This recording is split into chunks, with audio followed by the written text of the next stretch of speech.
You know you were wrong. You have known for about an hour. The word is 2 syllables. You have said it 1,000 times to strangers who stepped on your foot. And to this person, about this thing, it will not come out. That gap is not about how sorry you are. Something else is in the way. For things, and the fourth one is why most apologies make the argument worse instead of ending it.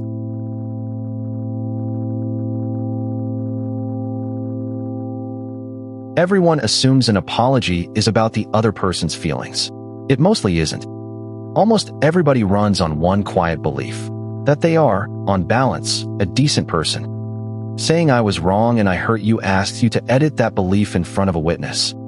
That is what the resistance is, not stubbornness, a self-image protecting itself. Which explains why apologizing to a stranger is effortless.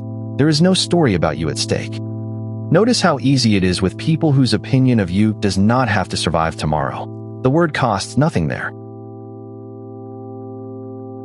By the time an argument is underway, you are no longer holding the facts. You are holding a version. Your brain built it in real time. Why you said it, what they did first, what you were dealing with that week. Every piece of it is probably true. Together they make one thing impossible, which is a plain admission.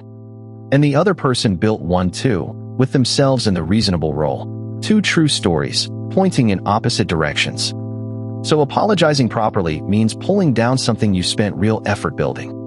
Stay for number 4. It is one word, and it ruins most of the apologies people actually manage.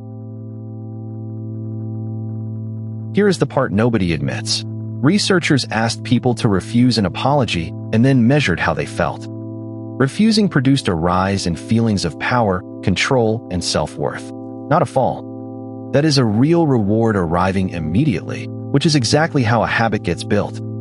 The catch is the timing. The boost lands in seconds. The cost lands over weeks, in somebody trusting you slightly less. You feel the first one.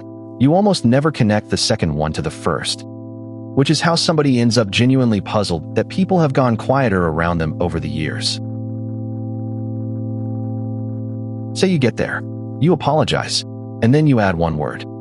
But, I'm sorry I said that, but you had been going at me all evening. The listener hears everything before, but has deleted. What is left is a defense with an apology attached to the front.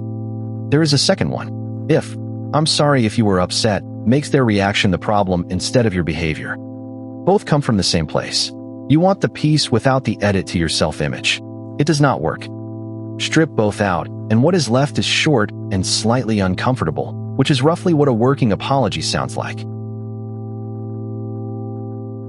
A real apology has 3 parts and takes about 10 seconds. Name the specific thing you did.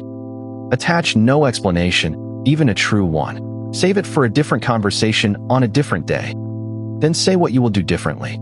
That last part is what turns words into something they can actually believe. And the fear underneath all of this is backwards. People who apologize cleanly are consistently rated as more competent, not less. If somebody came to mind while watching this, that is the 10 seconds. Subscribe. Read people, not minds.